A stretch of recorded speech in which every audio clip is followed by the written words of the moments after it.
is up, everybody? Welcome to another episode of Hobby Hotline, the hobby's only live call-in show. It's been a while since I've been on Saturday. Feels weird, but good to be here. Of course, my name is Drew, or the DH. Joining me today, we've got Mr. Stale Gum himself, Chris Harris. What's up, dude? Sup. Always And great to be joining everybody on a Saturday. Absolutely. Then we've also got, of course, Heroes for Sale. Adam, what's going on, dude? Just, I think I always say this, living the dream. I think I used to say it sarcastically, but, when you get to do content on the side, you get full-time jobs, stuff like that, just doing the thing you can. Yeah, no, absolutely. I'm right there with you. On the road, on a temporary location, so excuse the mic issues if there are any, and enjoy the palm trees in the background if the sun ever leaves me alone. But guys, we'll dive right into it. There's the next the next few weeks are going to be crazy. I want your opinion on if you think it's a good way, in a good way or a bad way. But Topps has put out their release date schedule, and wow, are the release dates piling up. In the next couple of weeks, we are getting just about every product we've been waiting for. This seems to be, I don't know what you guys think, but when I first saw it, it just immediately shot out to me, okay, we are catching up from all the COVID stuff as quick as we can. We'd like to get back to somewhat of a semi-normal release schedule, so let's put some stuff out. But a whole lot of stuff coming out in the next month or so from Topps. So let me give you the release schedule for Topps, just so everybody knows what we're talking about. Stadium Club Baseball is supposed to be coming out sometime in August, which it's the 27th of August, so probably I don't know when then.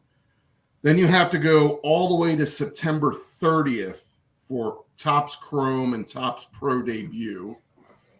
Sometime in September, again, we don't know, is Museum Collection and a new product called Gilded Collection because, we need another new. Right, yeah. Of course we do. Of course we do. It's a new year. Yeah. In October, on the 12th, we have Archives and Update. The 19th is Bowman Sterling. The 21st is Luminaries. The 26th is Bowman Inception. And the 22nd is 5-Star. Now, here's where it gets crazy, all right? If it hasn't already. If it hasn't already. November. Now, keep in mind, the World Series is scheduled to end the first week of November. Yep. So most of these products are going to be coming out after the season ends. November 2nd, Cosmic Chrome. What? Yeah, okay. Okay. The 9th is Heritage Minor League. The 23rd is Triple Threads. November 30th is Bowman Chrome. And sometime in November, again, we don't have a release date. We have Finest, which is usually a June release. Ginter, which is usually an August release. Yeah. Gold Label, which is meant a September, October release. Heritage High Number Series. And then in December, and we still haven't heard anything about Bowman Draft or Bowman's Best yet. Or Stadium Club Chrome, or Ginter Chrome. So that's a lot of products coming out, especially after the season is over. Yeah, and I mean, you said you had Finest. We also just had Finest Flashbacks release. So I mean, do we really need all of these products this year? I mean, I've always said that Archives is a product that doesn't need to come out every year. Maybe every 5 years when there's an anniversary. Sure. Cosmic Chrome. Is anybody excited for this? I'm actually trying to look up what it is. I had not heard that one yet. No.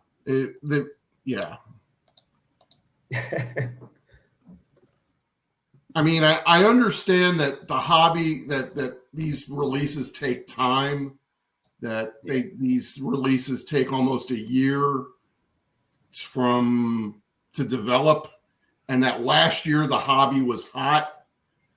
But do we really need these products now? Yeah. Can we just maybe take a hit on some of these and cancel some of these products just to get the products that we're used to out now? Yeah. Finest should not come out in November. What I'm saying. Well, a quick little update here. We'll pull up. I'll give you a little taste of what Cosmic Chrome is, so we can at least see what Cosmic Chrome is. It looks just like Bowman's Best, identical kind of like Topps to Fire Bowman as well. Yeah, Topps Fire, maybe a Topps Platinum, almost type of feel to it. I like that little user. Oh, that reminds me. We still haven't heard anything about the late season retail releases like Gallery and Fire, if they're coming back. And then Topps Update at some point too. Yeah, they'll definitely be out. So that's the information that they do have on that. It looks a whole lot like a replacement of Black Chrome, I think. Yes. So Adam, what do you think? What do you think about all this? All the products coming out at once and everything like that. So, realistically, these products were probably planned, like you guys were saying, a year or two ago. Like when, I've been in sports cards since 2018-ish, like making content. I'm sure you guys have been in probably a little bit longer than that. So, like 2020 is probably going to be somewhat of an anomaly when it comes to like how popular cards were. Like, I hope that one day as a content creator, it gets to be as popular as it was back then. Just everything was ripping hot. So like, I'm sure Topps and Panini and all these companies were probably making their marketing plans and their regular plans on what they were going to be doing sort of based on that. And it's kind of just come to the point where it's like, also they're making those plans when they didn't exactly know that there was going to be maybe production issues, which, there is. And now I think they just have all the products finally. Like, I think the production issues probably, I hope they're behind us. So I think what happened really was just that they were trying to get as many products out as they could. And this is just kind of a scenario where they literally just have all these products now because they probably tried to up production, and now they have all the products ready to go. If I were Josh Luber, or if I were someone kind of running a sports card company, I would try two things. And these are sort of wild. Like, I would do a Chronicles product, but have each pack be a different product. Like, don't have it be the different cards all within one pack. Like, have each pack be a different product, and then see sort of what people think of that. They also, and this is sort of just wild, they should do like an EP, the thing that the like English Premier League does, where they promote and demote teams. Like, they should, if they're going to bring in a new product, they should have to take a product off the line, because it seems like over the past few years, all they've done is add to the product lines, which in 2020, even then, people were still saying, like, we have enough products. Like, we don't really need any more, which I guess in a way it helps people get them, because that was one issue that a lot of people had within cards, was that you couldn't find any product, you couldn't get it. I also think with all these products, it's sort of in a way, it seems like Topps is maybe trying to move into like a breaker economy, if you can kind of call it that. I don't know if that's coined or not, but where these products certainly aren't for collectors. That's for sure. They're just going to keep coming out with products and keep coming out with as many as they can and as much of it as they can. So that way, breakers will always have something new to open. Like, it's not like you have, whatever it ends up being, which, there's only probably a few breakers that are doing stuff like Series 1 and Series 2, but at the same time, like, there's always kind of a desire for something new in the market. So it feels like it's moving more towards that rather than, the collector who's been doing this for 20 years that just wants to buy a product. They know the cards that they want, so they're just going to be buying those products. So it's kind of, I think it's a combination of all those things, in my opinion, why we sort of gotten to this point. I agree. I think the reason that a lot of the stuff is being released now, and guys, I did put the link in the show. Please feel free to call in if you'd like. Call in audio or video, and of course, drop some ideas in the comments. I do love the idea of demoting demoting products. By the way, I think that's awesome. But I think lead time for these products is almost a year. So they way before they thought there was going to be massive production issues and everything. This stuff was already in development. A lot of this stuff was being printed and everything and being prepped. And so I don't see him dropping products and stuff that have already been printed. I understand not doing that. We start having production issues around this time last year, though. Yeah, but I think they probably didn't expect it to last so long, Right. And a lot of these products, like I said, 9-month lead time. Some of them are even longer. So I understand where all the products are coming from. I'm with you. There's way too many, and I do think it's definitely geared towards the breaker culture. I mean, a lot of the packs and the box breaking these days is. And so it's definitely geared towards the breaking aspect. I saw we had a question from Ben the Bagel earlier. If breakers start going away, do a lot of these products start going away? And yeah, I think Cosmic Black or Cosmic Chrome doesn't exist. I think a lot of other products don't exist, if so. But I think this is just one of those things where all the products were ready. They probably want to get back on a regular release schedule at some point in time to where we can get stuff out during the season, where update can be out, and it's a normal late year time slot before the World Series, before the playoffs, all that type of stuff.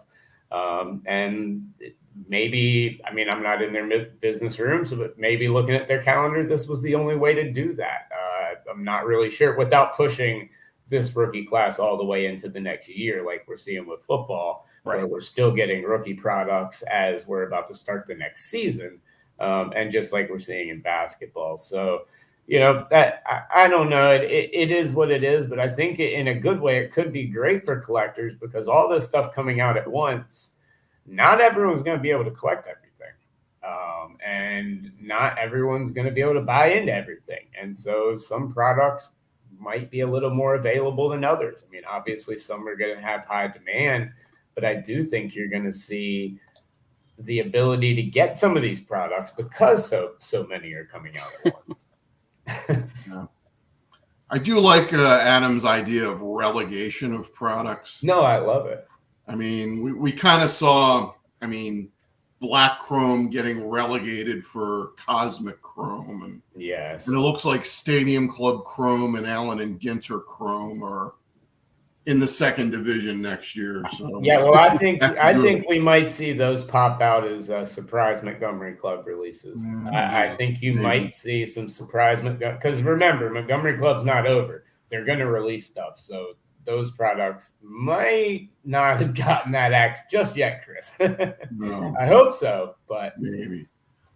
And one other thing, we still haven't seen the prototypes for 2023 flagship yet, which it's usually out around the National. Yeah. So maybe that might be delayed until February or March.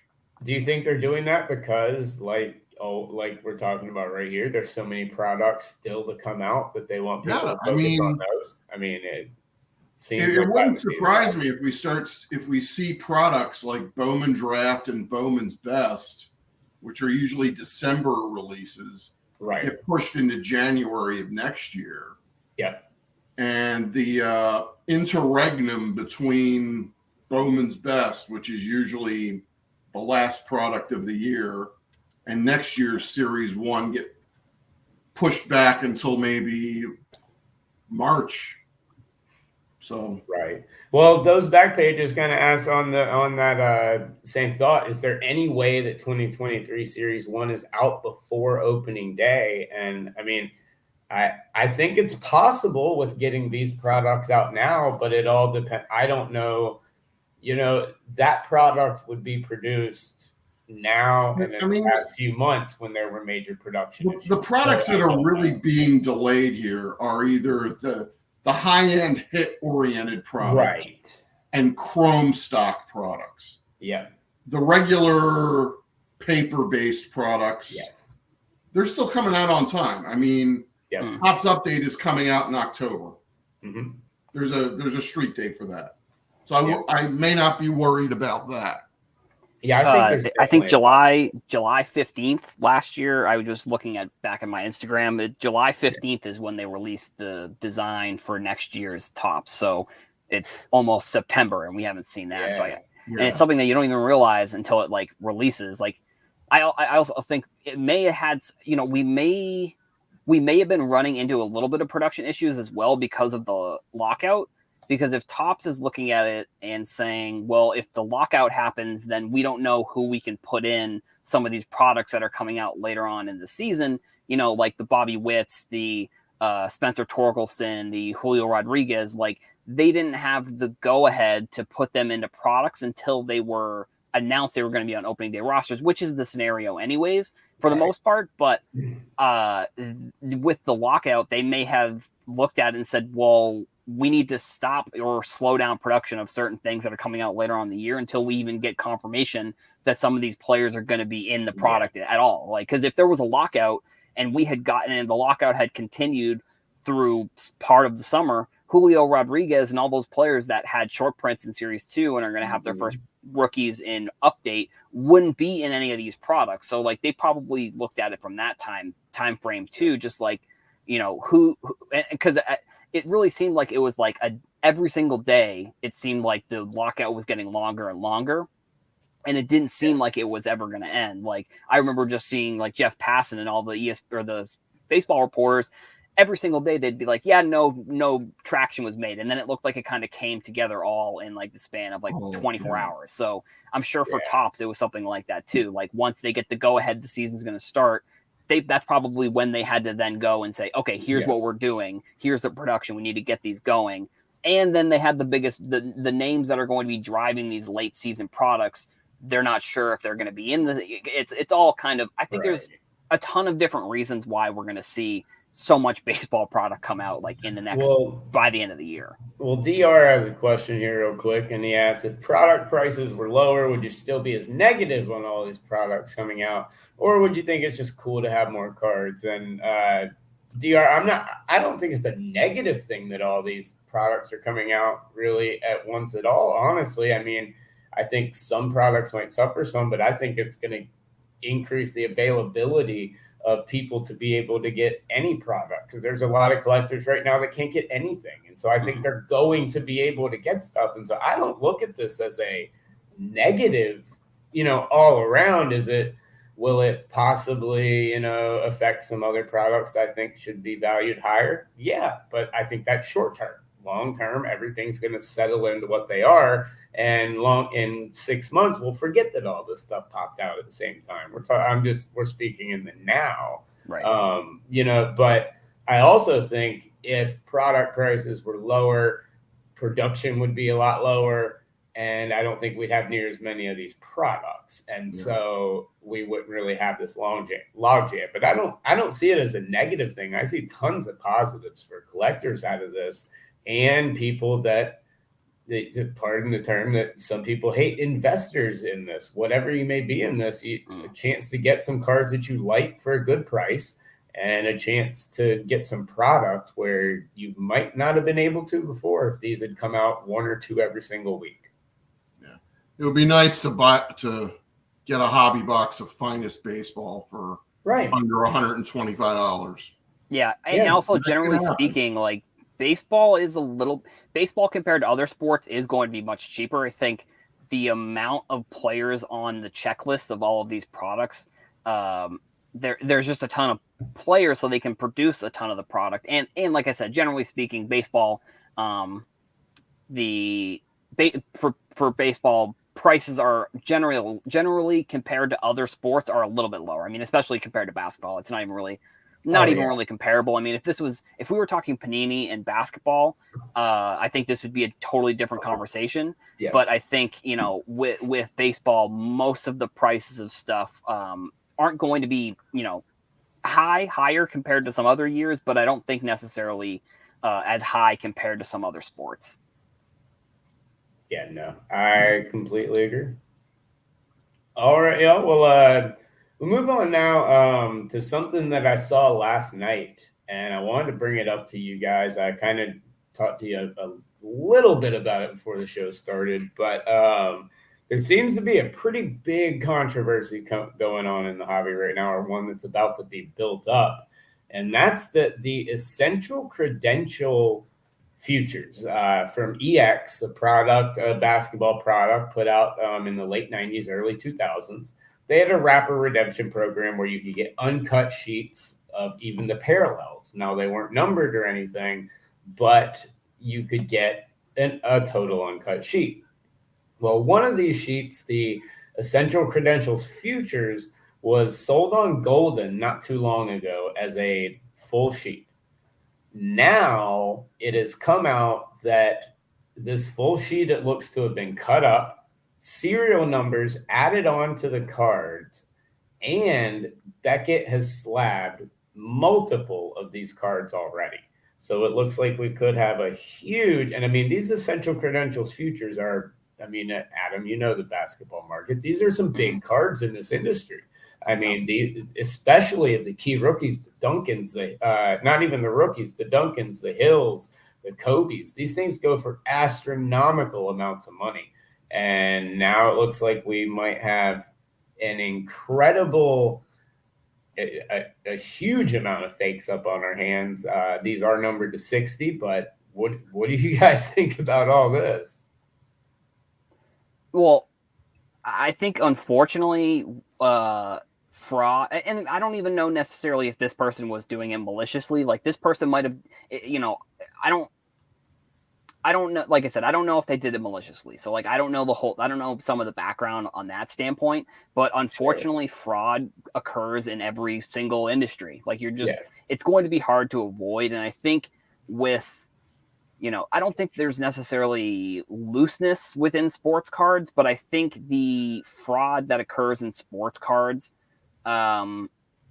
happens maybe more often than we want to think it does, because we don't want the fraud to occur, because then that maybe hurts the value of our cards, or maybe not even, and I'm using value in like maybe a monetary kind of sense, and then but also maybe value just for ourselves. Like, I think, it may not have been a malicious thing, but I think just in general, I think fraud occurs across every industry. I mean, you look at like StockX, for example, selling like fake shoes all the time, like, or not all the time, but occasionally they'll sell fake shoes. Like, I think Beckett and PSA, they're not, I think, another slab controversy kind of was that Topps slabbed one of those through the years, those like fake auto cards as like an authentic autograph. So it's like, I think what happened, I think it's two things. I think fraud sort of kind of occurs in every industry, and unfortunately our industry is not,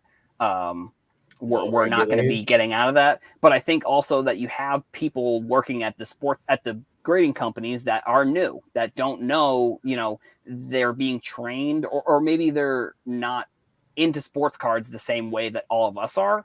And this is just like, they're just grading, or this is just like a job for them. So like, they may not be as knowledgeable of the situation. And one last thing, if I'm Beckett, I'm reaching out to the person being like, hey, can you send us those back? Like, there's no way that Beckett shouldn't be reaching out to that person to get those cards back, whether they do or don't send them out. I think you should be able to find it pretty easy, because it was sold on Goldin not too long ago. Well, just, I mean, they graded it, and they have the person's they have the person's information. So like, just reach out to the person and be like, hey, whatever. It's not, I don't know what they would be able to compensate him for, or her, or whoever did it, but like, just you have to figure out a way to get those cards off the market. Like it's the same way like PSA. Like there's a rumor that PSA bought the 1/1 Juan Soto Bowman Superfractor because it was trimmed. So like they just need to get those cards off the market. Now, obviously, I think that Juan Soto is probably a little bit more notable, and if it sells, someone's obviously going to know. With these cards, maybe people wouldn't know that it's either a fake or it's not necessarily authentic. But I think it's up to the grading companies to keep the integrity of us, and if there is fraud or there is a mistake made, they need to be the ones that are reaching out to these people to get the cards back and figure out how they're going to compensate them for it. I know it's been 25 years since the set's been released, but did anybody at Fleer who thought of this think to themselves that maybe someday somebody is going to cut these cards up? Well, one other thing. It just makes me wonder if this happened. Sorry. And maybe I was going to say probably. Sorry. I'll mute myself. Sorry. All right. Maybe we should probably differentiate these cards that were putting on a sheet, mark them as being from the sheet before we put these out into the world, because something like this might have happened. Well, I think that, and like the fraudulent part, like, and if there was one, I think, buying the sheet and cutting them because you want them for yourself, that's fine. But adding in the fake serial numbers, trying to get them into the system of grading, and then putting them on eBay to sell, kind of shows me that, I mean, those facts add up to me as someone trying to pull a scam. It does look like one that you would be able to easily go back and figure out, find the Goldin sale, trace the sale of that sheet if it was sold, and then check who subbed it with Beckett. And, you can pretty much figure out who's done this, you would think. But, this isn't like the Brady that was trimmed. They had a full sheet to work with. And Chris, I'm with you. I wonder if they ever did think that, because I'll tell you, as a little kid, I saved up all my wrappers and sent them in countless times to get those uncut sheets. Now, for some reason, they loved to not send them back then, so I never got any of mine. But they love to send them. But you gotta wonder. How many wrappers did you have to send in to get one of these sheets? It wasn't a lot. It was like, to get the futures set, to get the base set, I believe it was only like 25. To get the futures set, I believe it was like 100, 150, something like that, which at this case, these packs were what, $2-3 a pack tops for EX back in the day. EX was not an expensive set. Do what? I think they were close to 5. Okay, maybe $5 still, a pack. Yeah. You're not looking at a ton of money, especially if you buy a hobby box, because they're 36 packs to a box. So, I mean, it's basically 4 boxes or so to get the futures one. So they were not that hard. The problem was once you sent the wrappers, if they sent it to you, because I know as a kid I sent many and never got any. So kind of have to admire the guy that did this, because acetate, that is not easy to cut apart. It's not. And if you cut it apart, you're probably going to get a lot of rough edges. Yeah. Unless you file them down, or maybe you sacrifice the card next to the one you want. It's funny you say that, because all the ones by Beckett did not have subgrades. Wonder why? Yes, wonder why. And those sheets. How did these cards grade out? They couldn't have possibly been anything higher than a 8. Adam, I'll check the grades real quick. Adam, you were saying something real quick. Oh yeah, I mean, I think I agree with like, it almost makes me a little bit nervous of like how often something like this has happened in the past. Yes. Like if with all of the technology and all of the knowledge these grading card companies have now, like even 2-3 years ago, they didn't have all this information. So like differentiating a real versus a fake one, like, especially in a time where they were, the backlogs coming in, like they start getting all of these cards, like it does make me a little bit nervous, like how often something like this is happening. And I also think the other kind of on the other side of the spectrum there, it's like look how many cards they are grading that aren't Mm-hmm. fake or they aren't altered or anything. So it's like, if you're getting like a 0.1% or whatever the percentage of these fake cards are, that's just you're going to run into that scenario. Like it is what it is. Like there's nothing you can really do to fix, an error or fix. There's no way you can be 100% correct all of the time. So no, I mean, they won't even hit Six Sigma, which, I mean, that's almost impossible to do with what they're doing. Chris, you had asked about grades. It's interesting. The David Robinson got a 7, which is a solid grade for those old EX with the acetate and everything. They were tough grades to begin with. Some of them were sent in as authentic, probably the ones that they took less care on or had the rough edges on from the acetate, like the Barkley. But all the big ones got 7s, 8s. These were done pretty well. Now, the serial numbering was done terrible, but the problem is they weren't done that great to begin with. But I mean, just for an example, so people know what we're talking about here, a PSA 8 of just Scottie Pippen. I mean, nobody in the hobby, someone that really has very low value, that's over an $8,000 card last week, 4 days ago. I mean, these are valuable cards in the hobby, and now we've got an entire set on them. So hopefully, like you said, Adam, that we can get BGS. Somebody can reach out and get these off the market. I didn't get a chance to research all of it because I saw it right before we got on the show today, but I'd like to see how many were graded and how many were still out there, kind of have an idea of which cards are out there, because, if the Kobe and some of these big ones get out, those are massive cards. And so I'd expect the rest of these to probably try and be pawned off at local shows raw. Right. And I mean, that's another scenario where it's like, how can you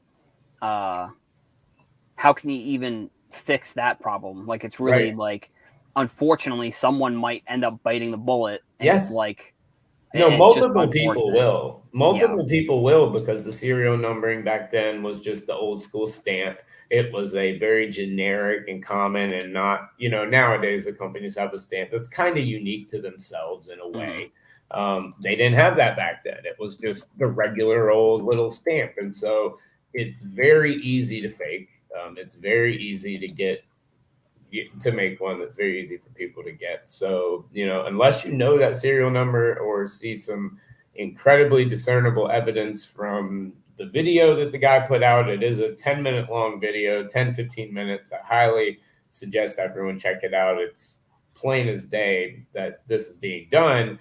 But, it's, we got the trim Brady. We got this stuff going on. This stuff's not easy, like you said, Chris, to trim acetate. You got to have the right machines. You got to have the right type of stuff. You can't just take some sandpaper and file it down once you did it. I mean, you really need the right type of stuff to do this. Like, it's not just like a safety scissors. Like, you're not just cutting these with scissors. Like, I don't know. It makes me nervous. Like, how many, like, I honestly, it's unfortunate if it's not, I think, like you said, I think all signs are kind of leading it to be maybe a little bit fraudulent. But I think what Beckett needs to do is, this guy or whoever, they need to figure out a way to ban people from submitting. Like, unfortunately, like, that's just where, whether you're doing it purposely or not purposely, like, if you submit a card and it's not, if it's trimmed or, if it's altered, like, you can't submit cards anymore, because, like, it, who's to say you're not doing it on purpose? Like, it's unfortunate. But at the same time, like, it has to be done in order for the grading card companies. The grading card companies need to take a little bit of responsibility here and be like, we need to hold the integrity of our company and not just be like, well, oops, sorry. Like, there's something should be done from the grading companies themselves, in my opinion. And did anybody at Beckett Grading put 1 and 1 together here? I know. A sheet just sold on Goldin. I know. We're getting a bunch of cards from a set numbered out of 70. I mean, low numbered stuff. Yeah. Wait, so the sheet? So sorry, I think you said this, but the sheet itself, was the sheet numbered or the cards were No. okay? The So sheet was I mean, unnumbered. They cut it and added the yeah, stamp. I mean that's ridiculous. Like at this point, with the amount of information and stuff we have, stuff like that can't fall through the cracks, in my opinion. Like that's if we're grading cards that are, if we're grading cards that are altered by yourself, like we can't. They need to figure something out. They can't. Mm-hmm. They need to figure out a new process. Like that, it needs to be a point. Honestly, this scenario should make Beckett look at their process and say, we need to fix this because we can't let this happen again. Like, right. Which is unfortunate. Yeah. And no, Rex, I agree. I think correct me if I'm wrong, Adam, but I think more what you meant is if someone was caught, sending in countless of these, or was it was able to be proven without a shadow of a doubt that it was being done on purpose. Right. Possibly limit those people. Because, I mean, like myself, I pulled a Giannis rookie Pinnacle, sent it back the exact same day, and it came back as color altered. Well, I said no, I pulled it, I cracked it out, sent it back, and it graded. Right. It was just a mistake that they made. So, that stuff happens. But, I mean, I think when you can trace it back down to someone doing this, and if you're able to track down that, okay, these people are submitting cards to try and, get this stuff done, like the Brady that was spoke about on Tuesday, I fully believe that can be traced down to exactly who had it when it was trimmed. It's very easy to do. To find the provenance of cards like that, just like to find the provenance of a sheet like this, is very easy to do. And so with the information that Goldin and Beckett has, I hope they work together and can figure out who this is and possibly get some of these off the market. And I saw earlier someone said that 70s card show, no one's being harmed by these cards, right? Well, some people are. If you're buying fake cards and eventually they turn out to be fake, then I mean, you spent money on them and they're fake. The cards aren't fake. Well, it's no, the serial number on the back is. Yeah, right. The making of the card, the making of the cards is fake. Yeah. The sheet is real, sure, but the card that you're buying, no, has been cut up by someone else with a fake serial number added on it. I don't consider that, a real EX card, because that serial number already exists from when they actually made it for real. So, to me, it would be different. DR says, one thing I think is the fact that the employee card graders don't make a ton of money, so they have non-hobby related lives. So 100% DR. Right. That is one of the hardest things, is to find graders that will actually do it. The turnover rate is massive. The training is 6 to 8 months, and you do not make a lot of money, and you are basically in a dark room staring at, it's not a fun job for a little money. So 100%. And you can't deal in cards that you grade, that your company grades either. Yes. So for a lot of folks that have the knowledge to be card graders, they can't because of the financial hit they take. Right. So, yes. 100%. I want to get a comment here from that 70s card show. You talked about Chinese star cards. Yes. There were some die cut cards in the 90s that could pass for throwing stars. Oh, 100%. There was an EX set, I think it was 98 or 99, that was die cut as a saw blade. Yeah, saw blade. Shredded metal. Yeah, it was the shredded metal set. Yep. Yeah. Those could be throwing stars. 100%. All right. Well, that was just something that I saw early this morning and thought it was quite interesting. And hopefully we can find out what happens. But so we'll move on now, guys, to I guess Whatnot and everybody. We're trying to fix that Fleer box break that everyone had questions about and concerns about and everything. Yes, those back pages. It's a case hit. These are monster cards in the set. I actually just pack pulled a Vince Carter last week.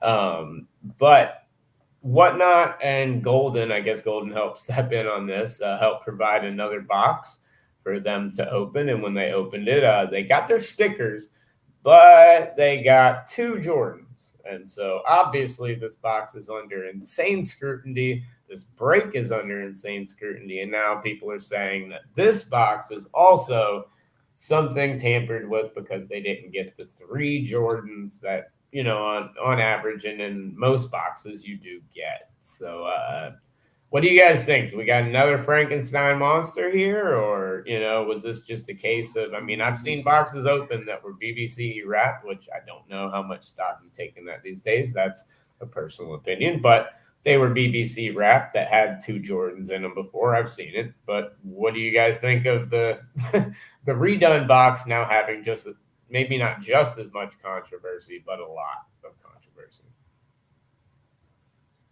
Again, it could be plausible that this exited the factory with only 2 Jordans.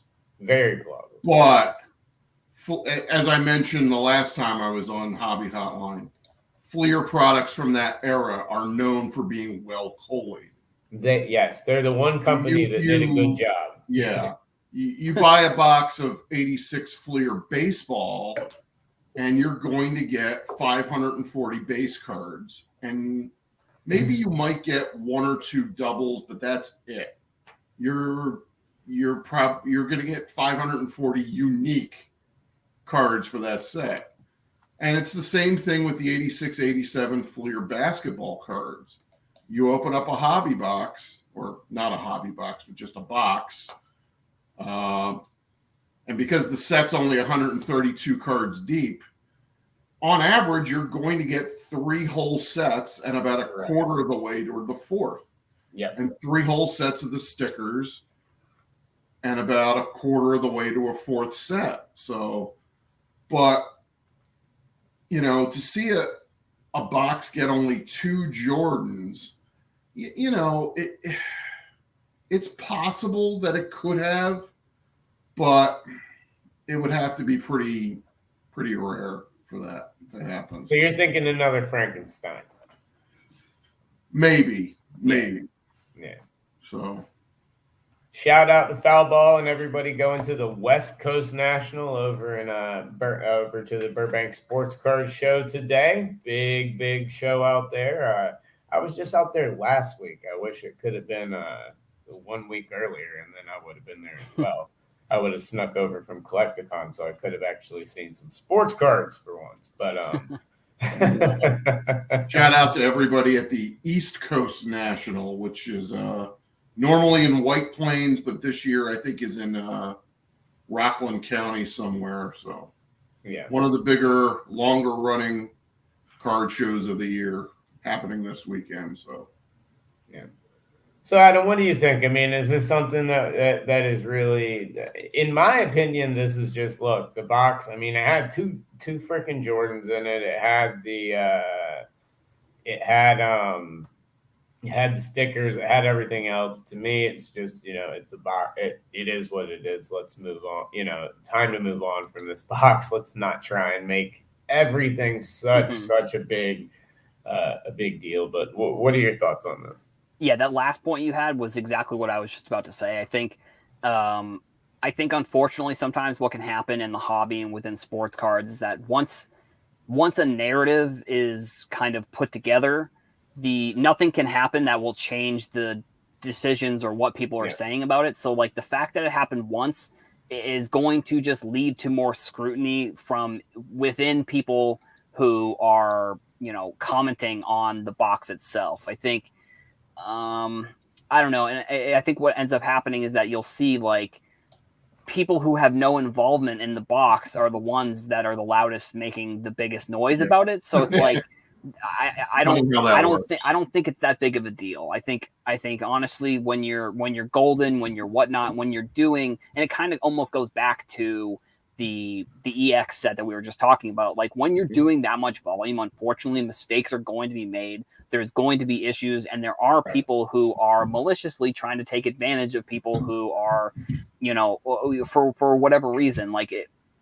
So I think with this box, like it's just a normal box. I think at this point, like there's no like I think BBCE has hurt themselves in the past the way that maybe they were doing business a certain way, and that's what's led to, you know, that the Logan Paul Pokemon box, this Fleer Jordan box. Like who knows? Like I don't know for sure, but it's like how many other boxes have people come out and said that BBCE has wrapped and they end up being fake? Is it right. And now granted those two are extremely notable and are extreme, had extreme, you know, marketing and all this stuff behind it, but like if it's sort of the same thing. It's like with the grading, it's like you can't look at decades and decades and decades worth of work and then have there be these two mistakes and be like, well, everything is ruined now. Like, unfortunately, that's maybe part of like sort of the narrative that some people in the hobby may think now, and it's not wrong to think that. Like, unfortunately, I think sports cards is very much like a handshake agreement type business where it's like we trust that the people that we're doing business with have our best interests in mind, and not everybody does. Like there are going to be people within the hobby who are maliciously, you know, submitting fake boxes to try and get them graded that are, you know, obviously because, you know, that Pokemon box was, but it's unfortunate. Also, it's on one hand, it's also good because you're seeing that the hobby is able to make change. And, you know, you don't really see that in most industries where something goes wrong and the community is upset about it, but then nothing's ever done about it. I mean, you know, example, it kind of off the beaten trail a little bit, but like with video games, like the video game comes out and there's so much feedback from everybody, but then the next Madden, I'm just going to use Madden because that's the best example I can see. It's the same game every single year. And no matter how much the community comes out and says, these are the things we want change, no matter how much they say we want a revamped franchise mode, they never come out with a revamped franchise mode. No matter how much they say they want this in the game or they don't want this, nothing ever changes. And so I think it's good that it's good and bad, in my opinion, that the hobby is able to govern and police itself. I think maybe I'm hoping in the future some of these companies maybe take a little bit more accountability for some of this stuff happening. Like, you know, unfortunately, it is what it is. Like I said, we're sort of in like the handshake business where it's like we just hope that everybody has our best interest in mind and that we're not getting sold fake boxes, I guess. And the reason EA can get away with releasing the same game every year is because they have an exclusive license, which kind of sounds familiar to another industry that gives out exclusive licenses. Right. Tops. So Rex had a pretty good question, and I like it. And it kind of in the topic on this, but you know, going back to BBCE and everything, and this is what I took away more interesting than anything else from this entire situation and everything that happened was that they routinely pull and replace individual packs in these boxes and then wrap them after it. Basically Frankensteining the boxes, you know, manipulating the boxes. And now, are they selling that as a quote unquote box, or are they selling that as 36 loose packs? Because that's what it is now if they are replacing it. Yeah, well, from my understanding, they're authenticating it because they're authenticating it as a box of Fleer basketball. Well, it's not though. Exactly. I think I would want to see a list of all of the products that they've done this with. If it's just the 86 Fleer, you know, it's not good one way or the other. It's not good. I don't care if the packs are, you know, altered or whatever. Like if they're altered, then that makes the box not authentic. Like I guess that's sort of kind of my confusion with why that would even be part of their business practice. Like if or, you know, altered or whatever, if one of the packs is ripped a little bit, like if it's still the pack and it's still the box, like I don't know, it's one of the things where it's like once you start altering things, then how can you still say that it's authentic? That That's my point right there. Well, hopefully all of this stuff gets taken care of. But as Dr. said, hopefully it fades into the background, and some of the YouTube content creators out there can find something different. Yeah, box of 36 packs is the terminology. Thank you. I was trying to figure out the exact terminology. I didn't want to state it without knowing for sure. Thanks those back pages, but I guess we'll end on we'll let that fade into the background as Dr. would like. And before we go, guys, pretty big card. Kind of changed homes. Maybe stayed with the same owner, but definitely went from slab to slab. And that, of course, is the famous Mike Trout Bowman Superfractor Auto. One of the more famous cards, of course, with Vegas Dave owning it and all that type of stuff, and then selling it and all of that. But it has gone from a BGS slab to a PSA slab, where it received a grade of a 9 with an autograph of a 10. Pretty interesting because it was graded well from BGS. I thought it was pretty nice. I thought it was good, but what do you guys think about that? Moving a card of that magnitude from BGS to PSA.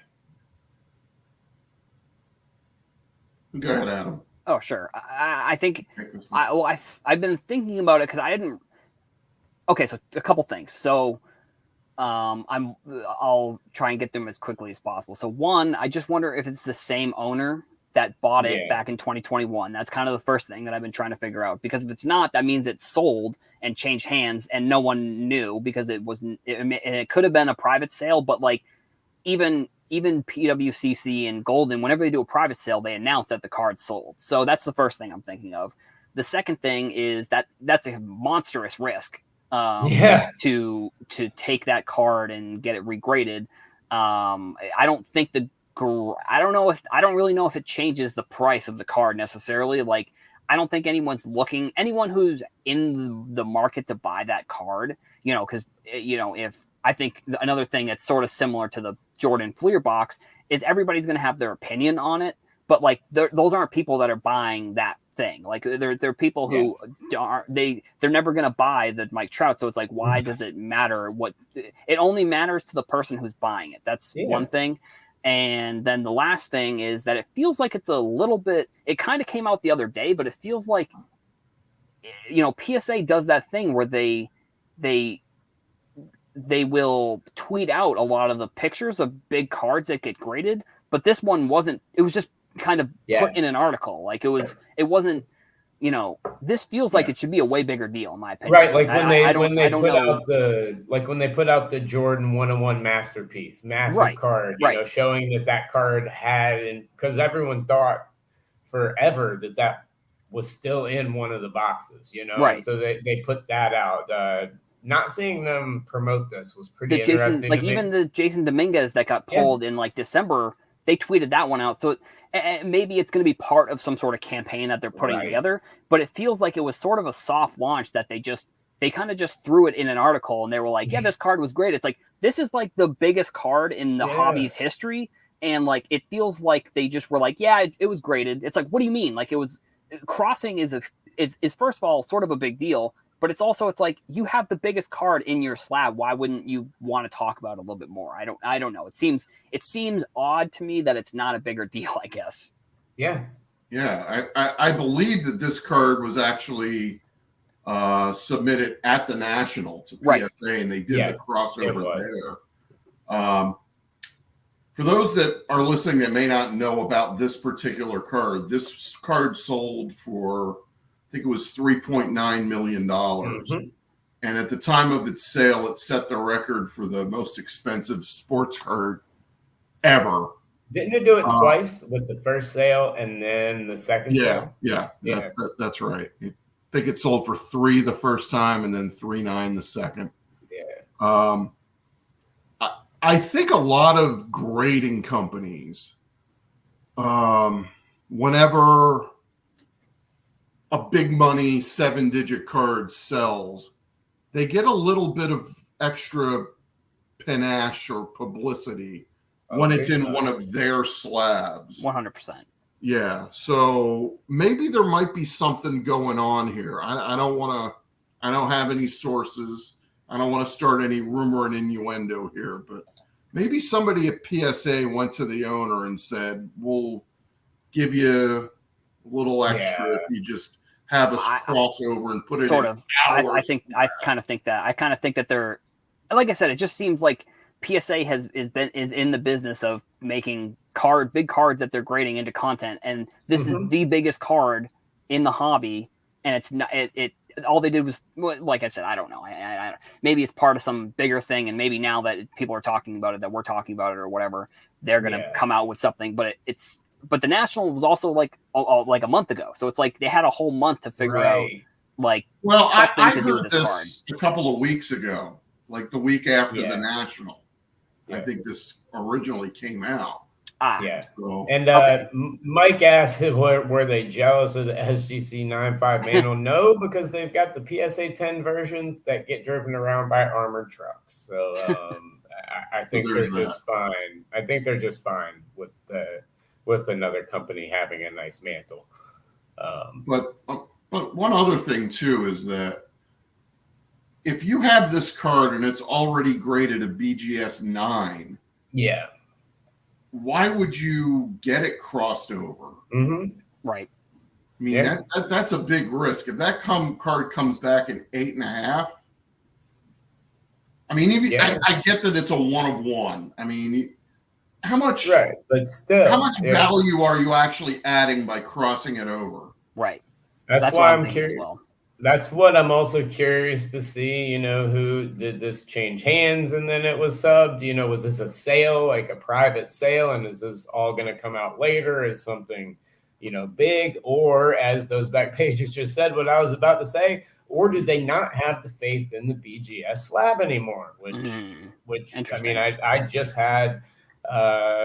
Chopra and Jeremy Murray on the show a couple weeks ago, and we talked a lot about rebuilding their image, and they know they've got a lot to repair, and they're trying their hardest to do it. But there's, but the one thing that you always knew was that some of the biggest cards in the hobby, the big ones, always seem to be BGS. You know what I mean? The national treasures, a lot of the Tom Brady's that you see, the contenders and stuff, all those huge cards. A lot of them seem to always go to BGS, but now you're seeing one of the biggest cards of the modern era, especially in baseball, if not the biggest, moving over to PSA. So it's because very BGS had a reputation for being tough for being a very tough grade. Right. It's tougher. It's easier to get a PSA 10 than to get a BGS 10. But then, I think because some of their graders went off and started CSG, I think some of that stringency went with them. So. Oh, 100%. 100%. Yeah, super high-end NBA and all those national treasures and all those thick cards where you just care about one subgrade. Yep, those are those definitely keep PGS afloat right now. I'll agree with that. But guys, it is that time. It is 11:59, so I guess we're gonna wrap this week's episode of the show up. Once again, thanks everybody for tuning in, and make sure to tune in this Tuesday, where our hosts are going to be Val Mars from NASCAR Radio, Bo Thompson, as well as Jeff Denson, aka Deafness, and Herman 3B Collection. Those four will be joining you Tuesday at 9 p.m. So make sure to tune in to Hobby Hotline Overtime. But good show today, guys. Enjoyed it, and thanks everyone that tuned in, asked questions. Really appreciate it, and please call in, hit us up. We'd love to have some more call-in guests as much as possible. But we will see you guys Tuesday. Hope everyone has a wonderful weekend. And keep on rocking in the free world. I was waiting for that. You're waiting for that. Yes. Peace, guys. I'm going.